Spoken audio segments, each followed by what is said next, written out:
거기 제 7항을 봅니다. 자, 7항은요. 디귿으로 소리가 나더라도 우리말은 디귿으로 소리가 나더라도 원래 표기에 시옷으로 돼 있으면 시옷으로 적어라 이 얘기예요. 자, 그러니까 그 설명이라고 써놓은 게 그거 아무것도 아닌 거야. 그냥 그 얘들을 정리하기 위해 일부러 써놓은 것일 뿐이야. 자, 읽어보면서 즉 낯선 단어들만 체크하면 돼. 볼까요? 시작. 덧저고리, 돗자리, 어셈, 우덜은, 하도, 무릇, 사뭇, 얼핏, 자칫하면, 묻, 옛, 첫, 헛 등의 이런 관형사들은 소리가 디귿으로 나더라도 시옷 받침을 적어야 한다. 자, 여기서 사뭇이라는 말이 낱말뜻 문제로 냈었죠. 그래서 사뭇하면은 뭐 사무치게 이런 의미로 즉 낱말뜻 문제로 사뭇의 쓰임을 물었고요. 그리고 헛이라는 말, 헛고생, 헛기침, 뭐 헛이라는 말은 우리가 접두사로서 또 사용이 되고 있고요. 거기에 묻 했을 때 묻짐승들하면 이 묻은 여러 개다라는 의미의 즉 관형사죠. 그래서 묻새들이 지저긴다. 숲에서 묻새들이 지저긴다 하면 무슨 새와 묻이 관형사니까 새와 띄었어야 하는 거죠. 뭐 덧저고리 돗자리 시옷인 거 뭐 우리가 알 수 있는 거고요. 자, 이제 제 8항으로 갑니다. 우리 제 8항에 보면 우리말의 계래 매패 해는 여이로 적더라도 어이로 소리 날 수가 있어요. 두 가지 발음을 모두 허용하죠. 예를 들어서 핑계 그러면 핑계하고 즉 여이를 어이로 즉 소리 나는 대로 즉 여이가 아니라 어이로 발음하는 거 허용해요. 그렇지만 발음이 두 가지를 허용한다고 해서 둘 다 쓸 수 있는 건 아니죠. 원래 여이면 여이로 적어라 그 얘기예요. 그래서 여기 개수나무 했을 때 개수는 발음이 개수로도 읽힐 수 있지만 쓸 때는 반드시 여이 개수로 적는다 이 얘기죠. 자, 읽어볼까요? 시작. 개수, 사례, 연매, 폐품, 혜태, 계집, 핑계, 계시다 이런 말들은 여이가 원래 표기니까 여이로 적고 특히 연매 같은 건 작년도 어휘 문제로 냈죠. 연매하면 낱말 뜻이 애매하죠. 생소하단 말이야. 자주 쓰지 않는 말이니까 즉 연매라는 단어 주의하고 또 하나 이 어문 규정에 보면 이렇게 가로하고 한자로 써 있는 단어들이 있어.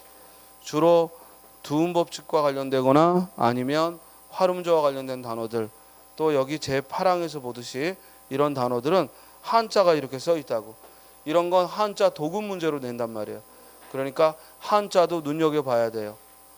꼭 여러분들이 직접 한자를 쓸 수는 없어도 그것까지 욕심 안 내도 되고 대신 한자를 보고 읽을 수는 있어야겠다. 그래서 개수할 때 한자를 봐야죠. 그래서 나무 목자가 들어가고 그래서 개수나무 개수 그리고 사례하면 감사에 응답을 하는 건데 그 사자가 말씀 원자가 들어갔지 말씀 원자가 빠지면 뭐야 발사하다 이런 뜻이야. 근데 말씀 원자가 들어가면 말로써 건네다. 따라서 예의 있게 말로써 건네는 걸 사례라고 하죠. 됐어요? 또 하나 연매하면 연자가 무슨 연자? 있다라는 거야. 이을 연자야. 그러므로 연매했을 때 뜻이 짐작이 되죠. 또 폐품했을 때 폐는 이제 소용없다 버린다라는 의미고 어이로 발음할 수 있더라도 여이로 적어야겠다 이 말입니다. 혜택했을 때 역시 여이로 표기하는 거 주의하고요. 자, 반면에 다음 말은 본음대로 적는다. 이게 무슨 말이냐면 여기 있는 개송, 게시판, 휴게실은 한자가 원래가 개자, 어이기 때문에 어이 개로 적어야겠다. 자, 첫 번째 개송의 개는 개송했을 때 개는 이게 사람인변이 들어가 있죠. 가르치다, 깨우치다 이런 뜻이야.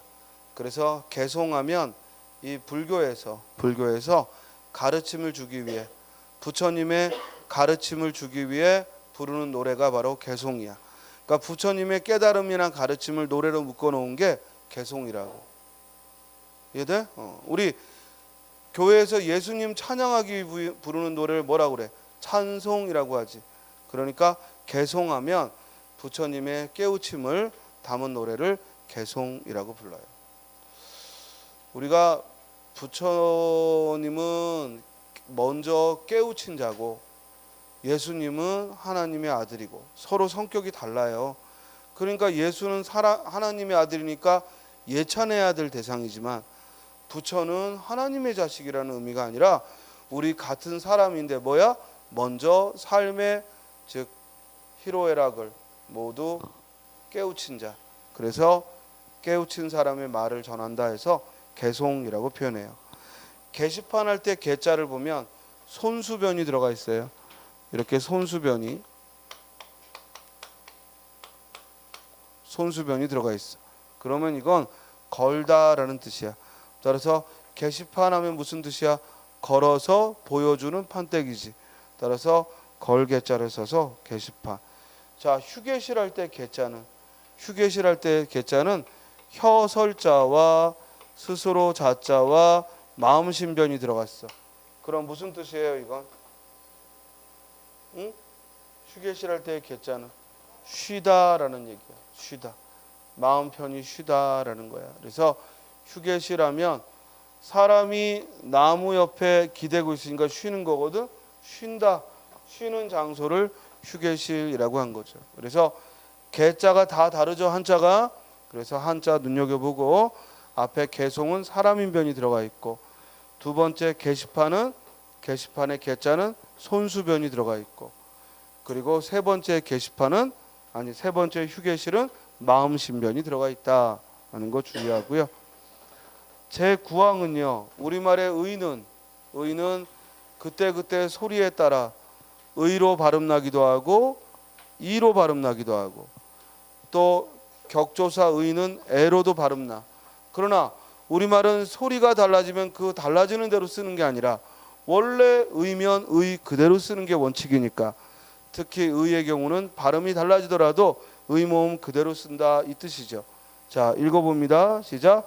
의, 본의, 문의, 보니, 오니, 한이바람, 늘리리, 능큼, 띄어쓰기, 시어, 티어, 희망, 희다, 유희.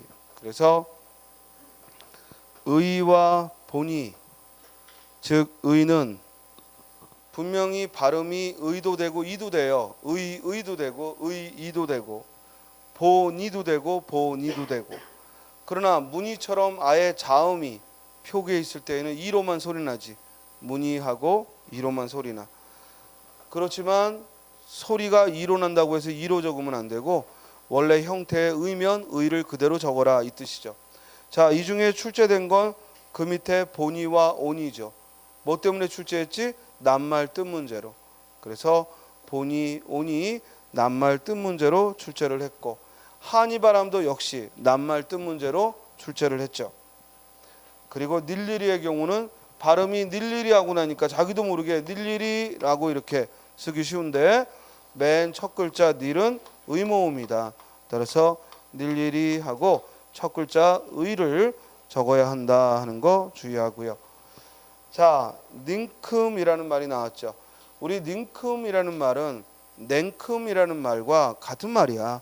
같은 말인데 닝큼이라고 써도 되고 냉큼이라고 써도 되고 닝큼과 냉큼은 어감이 다를 뿐이야. 어감이 다를 뿐이고 의미는 같아요. 어떤 동작을 재빠르게 취할 때 냉큼 올라서다, 닝큼 올라서다. 그래서 닝큼 했을 때도 의를 써야죠. 이가 아니라 의를 적고 또 띄어쓰기 했을 때 소리는 띄어쓰기하고 이로 나더라도 의모음으로 적는다.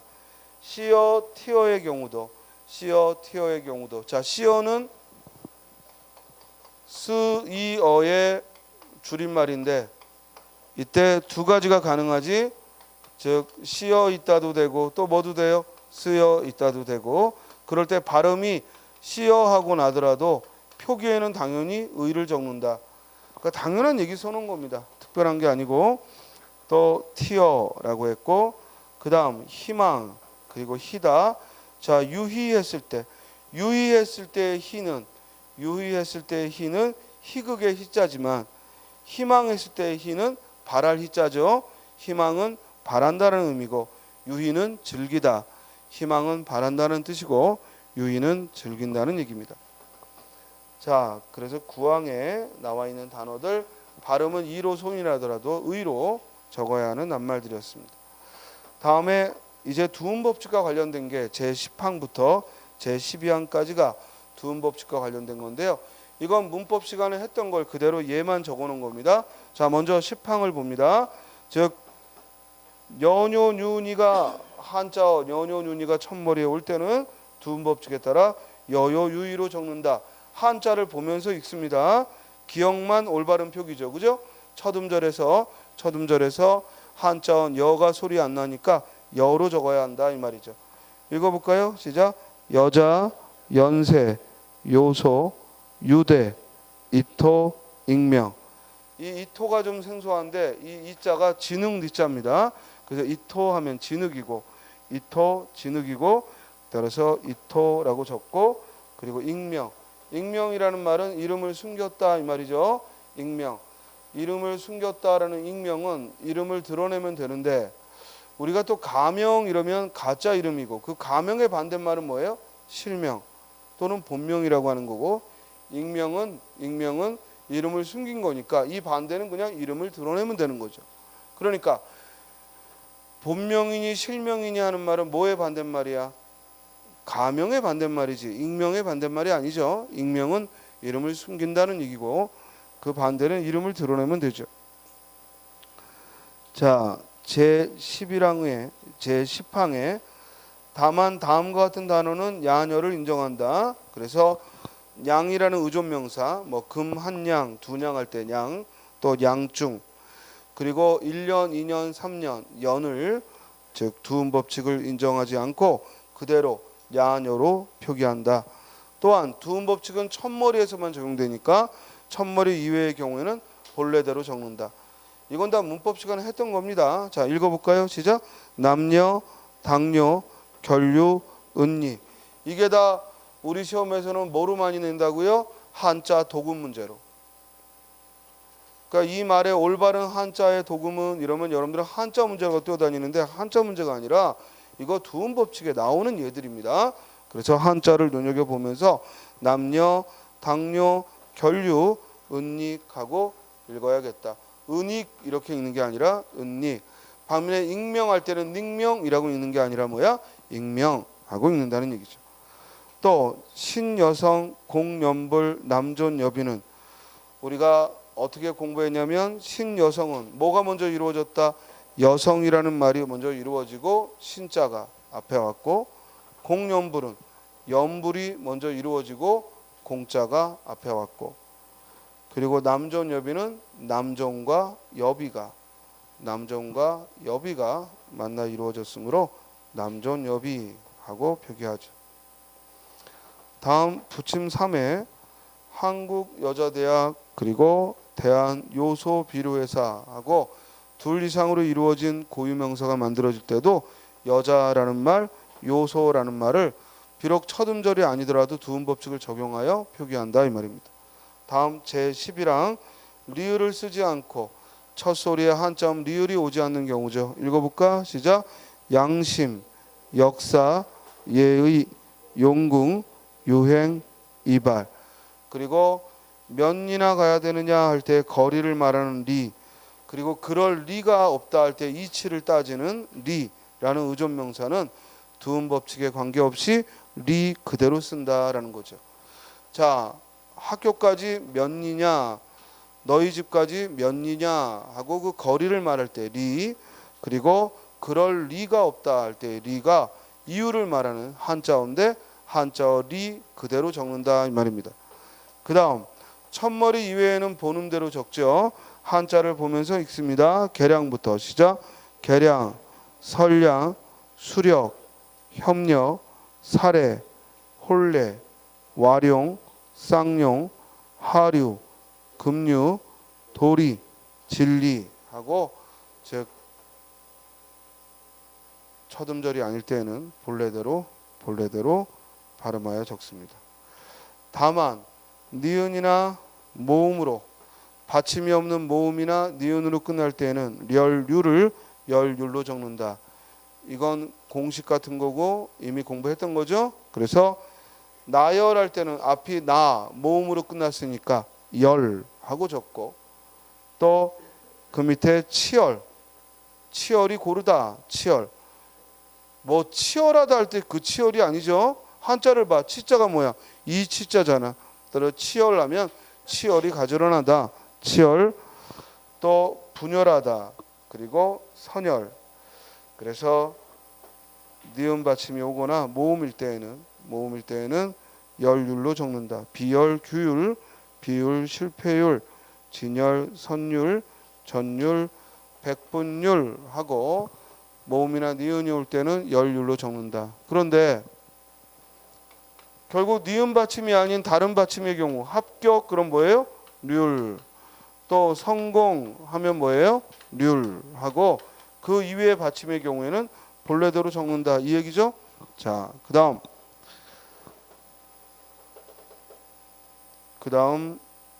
외자로 된 이름을 성에 붙였을 때에도 본래 음대로 적습니다. 신립, 최린, 체륜, 하륜 하고 본래대로 적고 또 부침 3에서 즉 준말에서도 소리 나는 대로 국제연합을 줄여 국련하면 국련하고 소리 나는 대로 적습니다.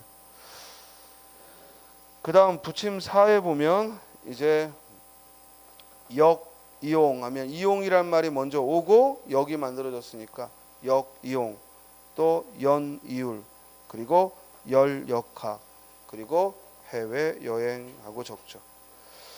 자, 또 서울여관이니 신흥 이발관이니 해서 또 6666 이런 글자들의 경우에도 첫 소리가 아니더라도 두음 법칙을 적용하여 적습니다. 제12항도 역시 두음 법칙의 예고 한자를 보면서 정확히 읽어야죠. 낙원이죠, 낙원. 그래서 즐거울 낙자지만 첫 소리에 올 때는 리을이 첫 소리에 못 오니까 낙하고 낙원. 또 내일, 노인, 뇌성, 누각, 능묘. 반면에 첫머리 이외에는 본래 음대로 적어서 쾌락, 극락, 또 거래, 왕래, 부로, 연로, 지뢰, 낙뢰, 고루, 광활루, 동구릉, 가정난 하고 본래대로 적습니다. 자, 한자를 읽을 줄 아는 문제로 냅니다. 이 부분은 이 두음 법칙에 관련된 이 단어들은 한자의 도금 문제로 내니까 여러분들이 가서 복습할 때는 한자를 눈여겨보면서 자꾸 우리말로 소리내어 읽고 그리고 표기를 해봐야죠. 즉 쾌락, 극락하고 표기를 하고요. 자, 가정란의 경우에는 또 공식이 있죠. 가정처럼 한자어일 때는 뭘 쓴다? 란을 쓰고 이 란은 지면을 말한다고 그랬어요. 지면. 그래서 나무 목자가 들어있고 지면을 말한다고 했고 따라서 가정란 할 때는 한자가 앞에 오면 란을 쓰고 반면에 고유어나 오해례어가 올 때는 뭘 쓴다고요? 난을 적는다.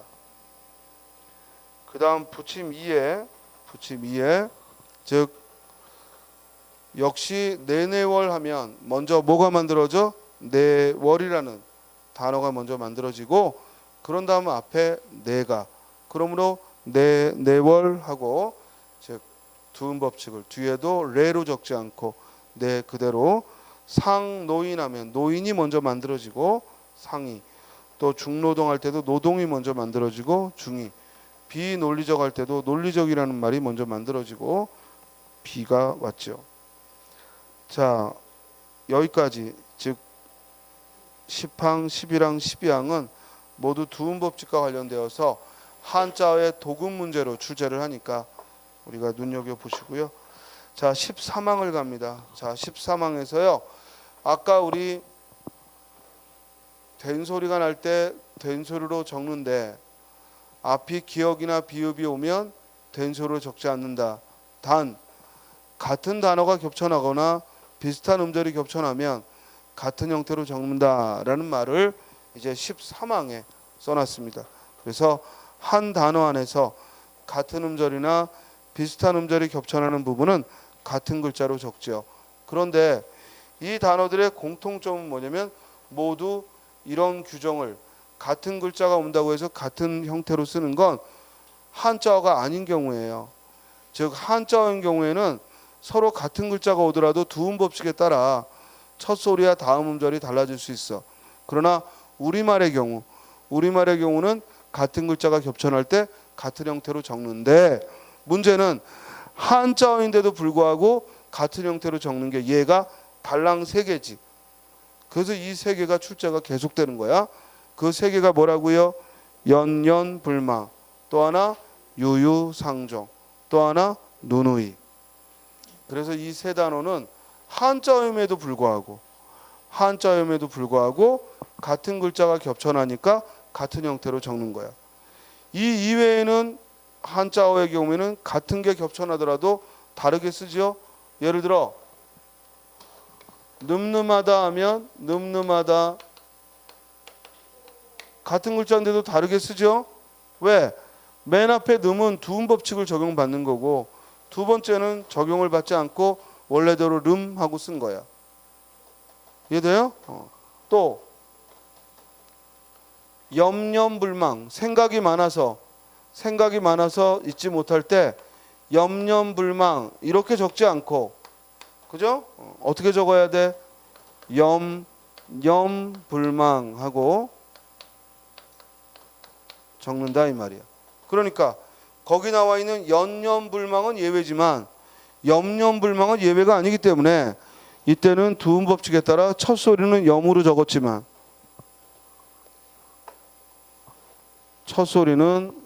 적었지만 뒤에는 뭐야? 염으로 적는다라는 거죠. 됐어요? 그래서 염염불망하고 표기하는 겁니다.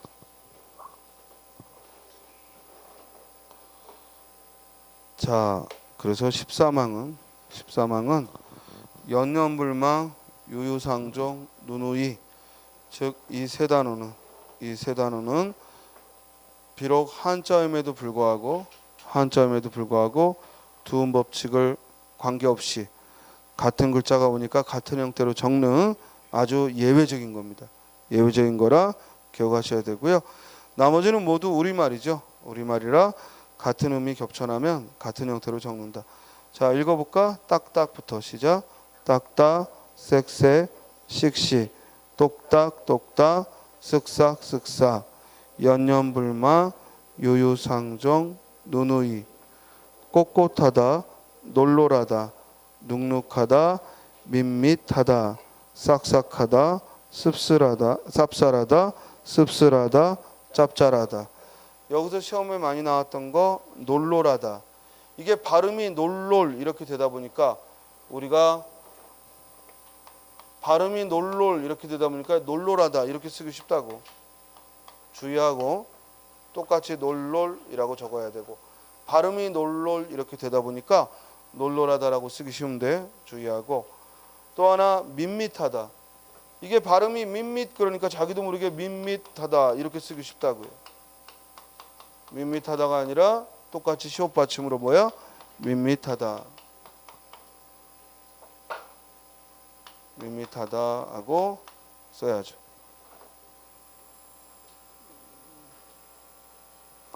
시옷 받침을 적어서 밋밋하다라고 합니다. 자, 이제 제14항은 체어는 조사와 구별하여 적는다라고 했습니다. 체어는 조사와 구별하여 적는다. 당연한 얘기죠. 뭐냐면 형태소와 형태소는 밝혀 적는 게 한글 반출법의 원칙이니까 조사는 반드시 구별하여 적어야죠. 떡이 그랬는데 소리 나는 대로 떡이라고 쓰면 정말 떡되지. 알겠어요? 그러니까 떡과 이를 구별해서 떡이라는 명사와 조사 이를 구별해서 적어라 이 말이에요. 이해돼요? 자, 제15항을 가면 용언의 어간과 어미는 구별하여 적는다. 당연한 얘기죠. 용언의 어간과 어미는 구별하여 적는다. 자, 우리 용언이 뭐 있어? 용언이 뭘 용언이라고 그래요? 동사와 형용사를. 그래서 이 용언, 동사, 형용사는 어간 어미로 이루어져 있고 그 어간 어미는 반드시 구별하여 적습니다. 즉 먹다, 신다, 믿다, 울다, 넘다. 또 어미 넘으니 하면 넘과 은이 어미와 어간을 구별하여 적습니다. 여기까지는 당연한 얘기를 했고요. 그죠? 당연한 얘기를 했고 이제 부침 1에 보면 부침 1의 별표시 부침 1에서 두 개의 용언이 어울려 한 개의 용언이 될 때, 자, 두 개가 어울려 한 개가 된다는 얘기는 합성어를 이룬다는 얘기야. 두 개가 어울려 한 개의 용언이 된다는 얘기는 합성어를 이룬다 이 말이야. 그럴 때 앞말의 본뜻이 유지되고 있는 건 원형을 밝혀줬고 본래 뜻에서 멀어진 건 소리나는 대로 적는다. 굉장히 중요한 내용입니다. 자, 봅시다. 우리가 넘어지다라고 했을 때 넘어지다 하면 넘다에 연결음이 어가 오고 피동에 지다가 온다고. 보조용언이 대신 보조용언 어지다는 늘 붙여 쓰니까 이렇게 붙여 쓰는데 이럴 때 이 넘어지다라는 뜻 자체가 뭔가를 넘어가려다가 쓰러진 거니까 이 넘다라는 원래의 뜻이 유지되고 있으므로 밝혀 적어라. 이해돼? 만약에 이 본래 뜻과 멀어졌다면 넘어지다라고 써야 했을 거다.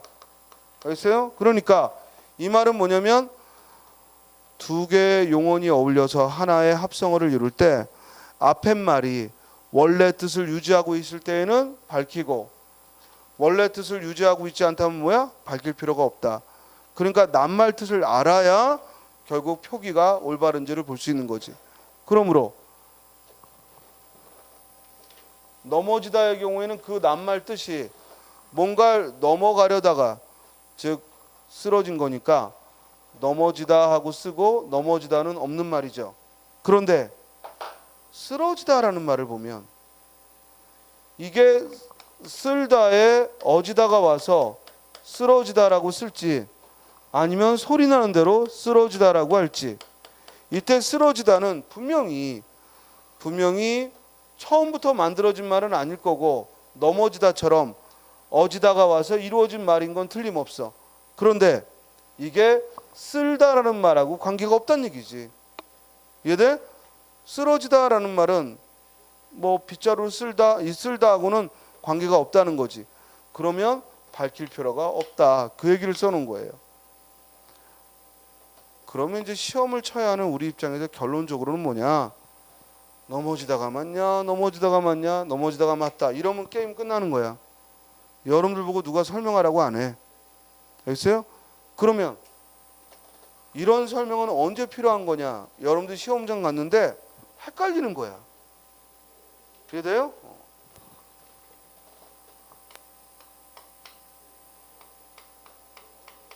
방에서 물건을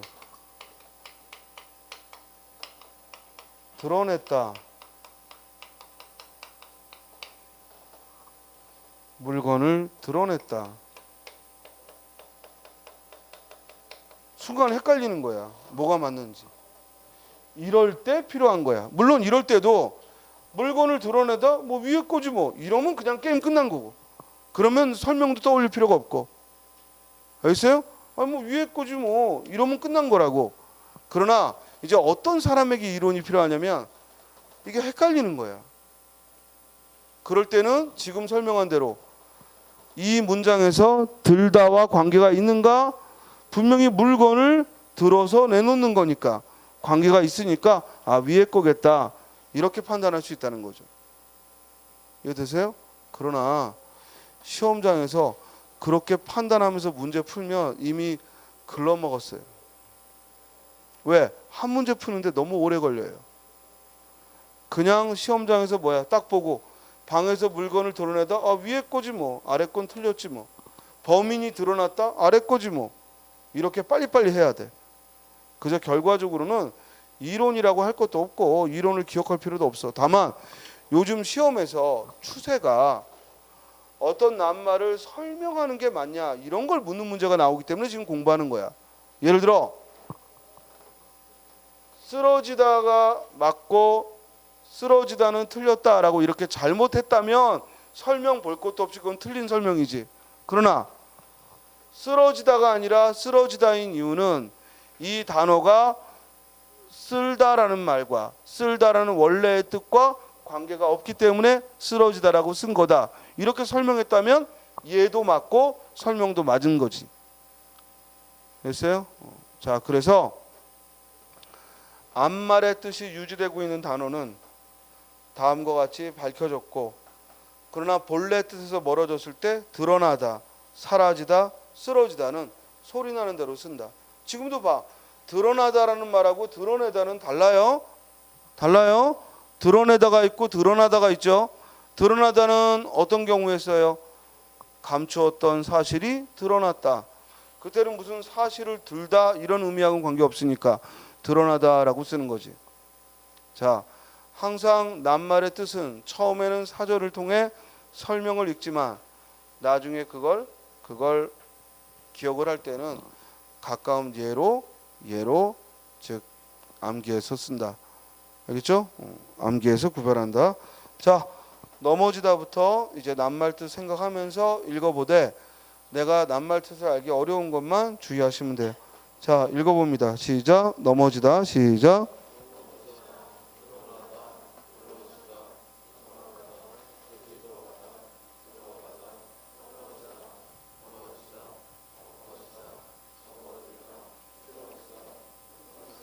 이 흩어지다가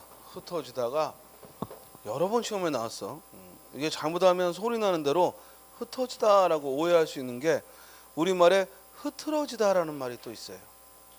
흐트러지다. 그 흐트러지다는 뭐예요? 소리 나는 대로 쓰거든요. 그러니까 이 흩어지다 이런 말들 주의해서 흩다라는 말의 피동 흩어지다, 흩다를 밝혀 적는다는 거 주의하시고요. 또 떨어지다도 많이 시험에 나왔죠. 떨어지다 할 때 이때는 소리 나는 대로 떨어지다가 아니라 떨다 하고 밝혀서 떨어지다 표기하는 거 주의하고, 이제 본래 뜻에서 멀어진 거, 자, 드러나다, 사라지다, 쓰러지다. 사실은 시험에 여기 있는 거 말고 다른 예를 주면요, 이런 이론 다 소용없어. 왜? 여러분들 다 틀려요. 그래서 시험에서는 절대 여기 있는 이외의 예문 안 나와. 그런데 여기 있는 걸 내도 여러분들이 틀린다고. 그러므로 여기 있는 낱말은요, 규정에 나와 있는 낱말은 하나도 빠뜨리지 말고 샅샅이 여러분들이 공부하고 찾아보고, 그리고 헷갈리는 건 메모하고 틀리면 또 보고 하면서 자기 것으로 삼아야 됩니다. 항상 규정에 있는 것만 시험에 냈습니다. 규정 밖의 걸 낸 적이 한 번도 없습니다. 이런 문제. 그러니까 규정 안에 있는 걸 꼭 기억하고, 결과적으로는 그냥 흩어지다 하면 흩어지다, 흩 밝히고, 쓰러지다 그냥 소리 나는 대로 쓰러지다고, 이 결과적인 걸 여러분들이 구별하면 되겠습니다. 자, 다음 부침 2에 보면 220쪽 부침 2에 보면 종결형에 사용되는 어미는 오. 이 오는 요로 소리 나는 경우가 있더라도 오로 적는다. 너무나 당연한 얘기죠. 원래 오면 발음이 요가 되더라도 오로 적어라 이 뜻이에요. 자, 이걸 우리는 오를 뭐라고 배웠냐면 종결어미라고 배웠습니다. 따라서 이것은 책이요 하고 오. 앞에 게 맞죠? 여기서 마침표가 찍혔죠? 마침표가 찍혀서 이것은 책이요 하고 문장이 끝나면 오를 적고, 이리로 오시오 했을 때도 오시오 하고 오다에 시하는 선어말어미와 종결어미 오가 왔으니까 오시오 하고 오로 적어야죠. 또 이것은 책이 아니요 했을 때 발음은 아니요로 날 수가 있더라도 종결음이니까 아니요가 아니라 뭘 적는다? 아니오. 여기까지 이해했죠? 자, 그럼 문제는 우리말에 이오나 아니오가 없다면 그냥 이오 아니오만 암기하면 되지. 근데 분명히 우리말에 또 뭐도 있어? 이오와 아니오도 있는데 그 차이를 보자 이거야. 자, 방금 얘기한 대로 문장 맨 끝에 마침표 딱 찍고 오는 말은 오밖에 없다 이거야. 이 자리에 이오는 뭐다? 또 아니다라는 말에 마침표 딱 찍고 오는 말은 오밖에 없다고. 종결음이. 이해돼요? 그런데 우리말에 이제 이오와 아니오가 또 있죠. 문제는 이 이오는 반드시 뒤에 쉼표가 와요. 그리고 아니오라는 말도 반드시 뒤에 쉼표가 와요. 아니면 혼자 쓰거나. 자, 이 아니오는 뭐냐? 연결음이다 이거야. 그래서 요 이오의 요가 연결음이고 아니오의 요가 연결음이야. 그래서 문장 중간에 이것은 제 것이 아니요 철수 것입니다 하고 문장이 안 끝나고 이어줄 때, 물론 감탄사 아니오도 있죠. 감탄사 아니요, 이건 별개의 말. 이건 감탄사고, 이건 효용사. 효용사 아니요 하고 연결어미가 올 때. 자, 이게 뭔 말이냐? 봐봐. 그는 범인이 아니요. 여기서 끝났어. 그죠? 그러면 종결음이 뭘 쓴다고? 오를. 그런데 그는 범인이 아니요 피해자입니다. 그는 범인이 아니요 피해자입니다 하고 바로 뒤에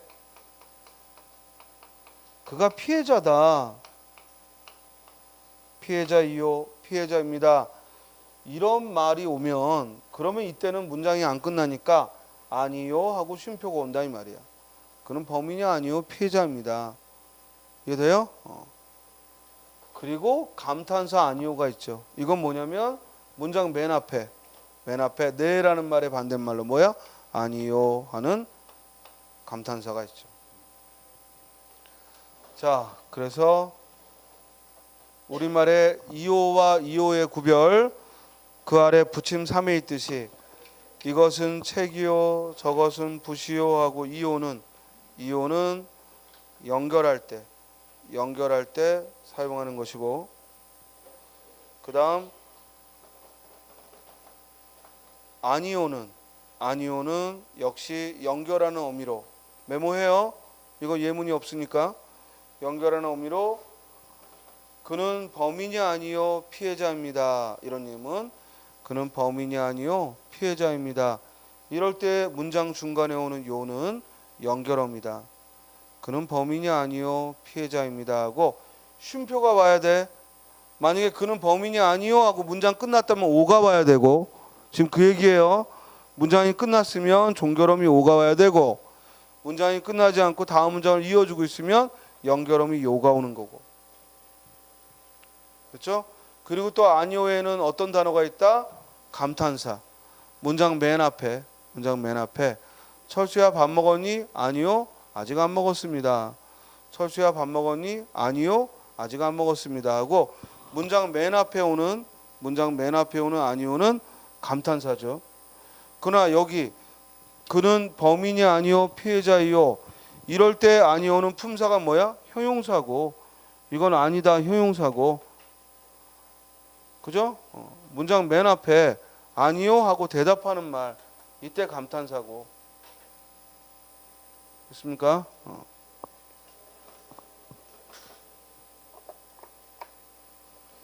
자, 제 16항.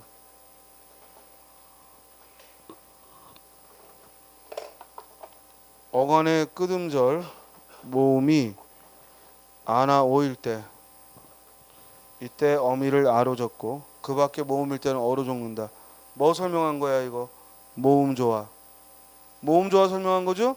앞에 양성 모음이 오면 아로 적고 음성 모음이 오면 어로 적는다. 모음 조화 설명한 거야. 자, 낫다에 아가 오면 뭐야? 나. 그리고 막다에 아가 오면 마가. 그러나 개다에 뒤에 어미를 붙일 때는 개어. 꺾다에는 꺾어. 되다에는 되어. 그래서 양성 모음에는 아라는 어미가, 음성 모음에는 어라는 어미가 온다. 됐죠? 그래서 16항은 모음 조화에 대한 설명. 다음 17항. 어미 뒤에 덧붙는 조사 요는 요로 적는다. 자, 이건 뭐 설명한 거야? 보조사 요. 높임의 보조사 요를 적어 놓은 거야. 높임의 보조사 요를 적은 거죠. 자, 어서 읽어 하고 끝나면 낮춤. 거기에 요를 넣어 읽어요 하면 높임. 이때 요는 연결어미가 아니지.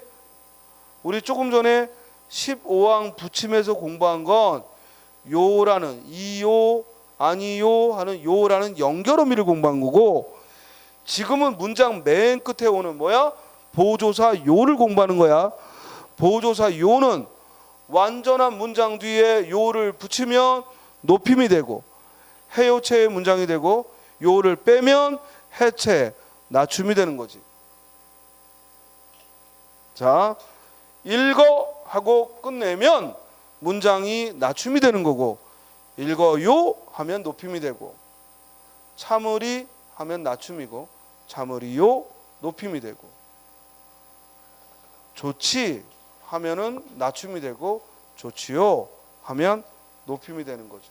그래서 보조사 요를 제17항에서 설명하고 있죠. 왜 이 요를 특별히 17항에서 설명하고 왜 15항 붙임에서 이요를 또 아니요를 설명하고 있느냐? 우리가 평소에 많이 틀리니까 그 점을 주의하라고 하는 거예요. 우리 지하철역 같은 데에도 이런 표현들이, 틀린 표현들이 많이 쓰이죠.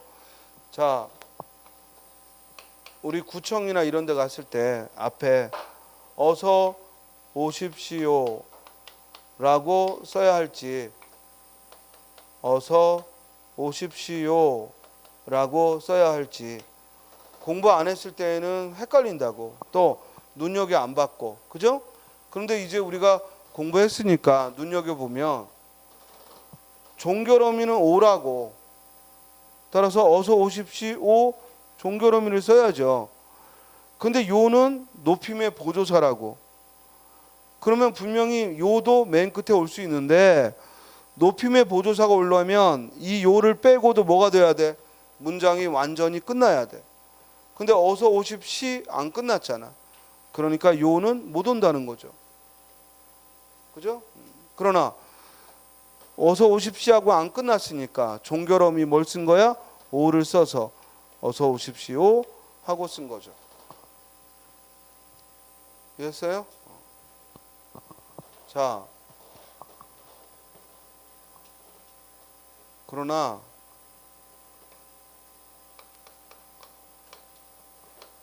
어서 오세요, 반갑습니다. 자, 이때 어서 오세요 요가 가능한 이유는 어서 오세 할 때 세는 하계체의 문장으로, 즉 여러분들은 잘 쓰지 않지만 대부분 아랫사람이나 동년배에게 예스럽게 표현하는 말투죠. 이게 없어도 말 된단 말이에요. 어서 오세, 먼저 가세, 먼저 드세. 그러므로 요를 붙여서 뭐야? 살짝 높임을 드러내는 거죠. 그러므로 어서 오세요 하고 쓸 수 있죠. 이때는 오를 쓰면 안 되겠죠. 이미 문장 끝났으니까. 그래서 종결어미 오와 보조사 요는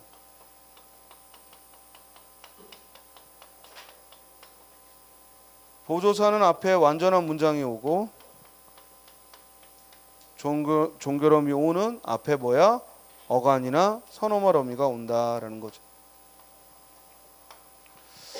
자, 그래서 제17항은 우리 한글 맞춤법 57항이 있는데 그 중에 한 항목을 보조사 요에 대해 할애했다는 건 그만큼 우리가 평소에 요의 쓰임을 실수하는 경우가 많기 때문에 그만큼 비중 있게 다뤘다라는 얘기입니다. 그렇죠? 다음 18항을 보면 제 18항은 용언의 활용에 대해 적고 있습니다. 제 18항은 용언의 활용을 적어놨어요. 우리가 문법 시간에 용언의 활용에는 두 가지 있다고 배웠죠? 뭐하고 뭐? 규칙 활용과 불규칙 활용. 규칙 활용이란 뭐예요? 규칙 활용이란 뭐야?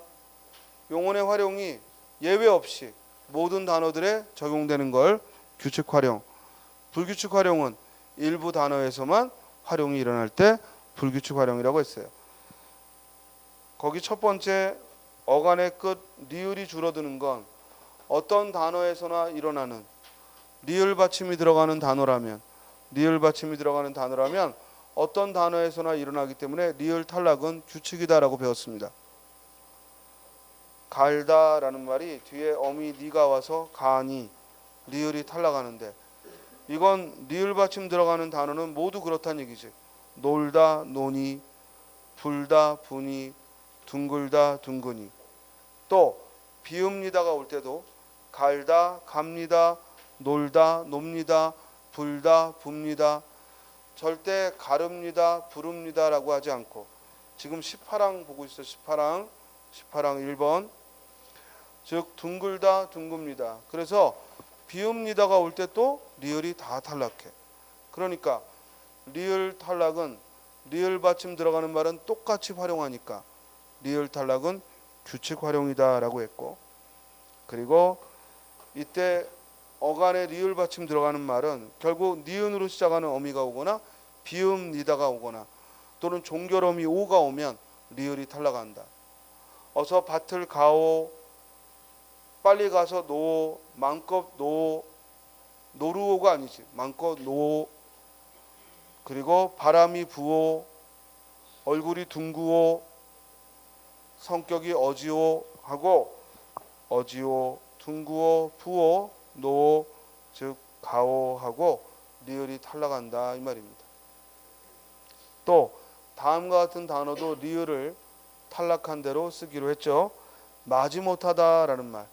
우리 어떤 일을 정말 내키지 않는데 할 때 마지못하여, 마지못해서 이럴 때 마지못하다는 원래가 말다라는 말과 보조용은 지 못하다가 만난 건데 리을을 탈락해서 쓴다고. 따라서 말지 못하다가 아니라 뭐가 맞다? 마지 못하다. 또 멀지 않다가 아니라 뭐가 맞다? 머지 않다.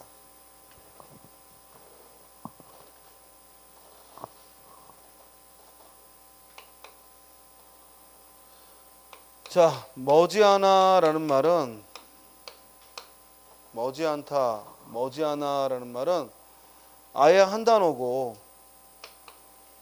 집이 학원에서 그리 멀지 않다. 이때는 뭐야? 두 단어고. 알겠어요? 그러므로 얘하고 얘는 구별해야죠. 이 둘은 뜻이 다르죠. 이 머지않아라는 말은 이건 시간이야. 시간이야. 머지않아. 반면에 멀지 않다라는 건 뭐야? 거리야.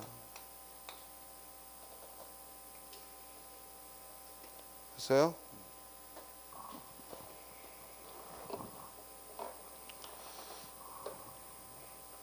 자, 그래서 이 머지않아, 멀지않아, 즉 머지않아는 시간을, 그리고 머지않아 하면 시간을, 즉 머지않아 방학이다, 머지않아 시험이다.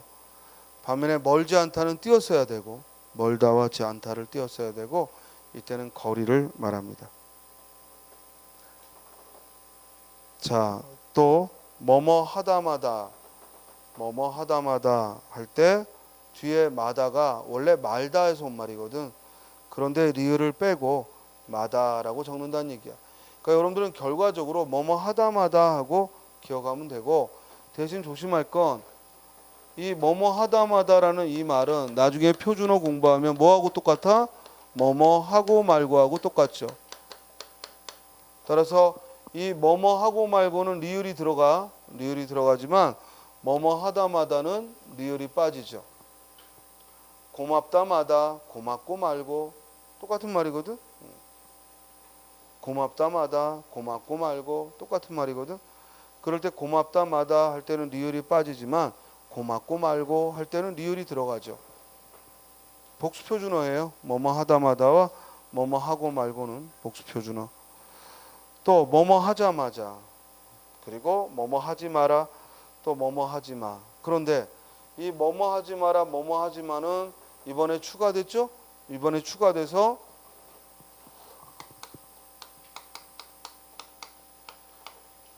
리을을 뺀 뭐뭐 하지 마라고 쓰는 게 맞다고 했는데, 이번에 표준어가 추가돼 가지고 모두 된다. 뭐뭐 하지 말아도 되죠? 이해되죠? 또 하지 마라, 이 경우도 리을이 들어가서 뭐뭐 하지 말아라 하는 말도 역시 추가됐죠. 그래서 지금은 둘 다 쓸 수 있습니다. 이건 달라졌죠? 한글 맞춤법에는 반영을 안 해서 적었는데 표준어 규정에서, 새로 추가된 표준어 규정에서 이 뭐뭐 하지 마, 뭐뭐 하지 마라는 리을 받침을 빼고 쓰는 것이 원칙이지만 뭐가 추가됐다? 뭐뭐 하지 말아라, 뭐뭐 하지 마라가 추가돼서 둘 다 쓸 수 있습니다. 자, 그래서 결론을 말하면 뭐뭐 하지 마라고 적어도 되고 뭐뭐 하지 마라라고 적어도 되고, 그죠? 또 뭐뭐 하지 마라라고 적어도 되고 뭐뭐 하지 말아라라고 적어도 되고. 자, 여기까지 잠깐 쉬었다가 또 이어합시다.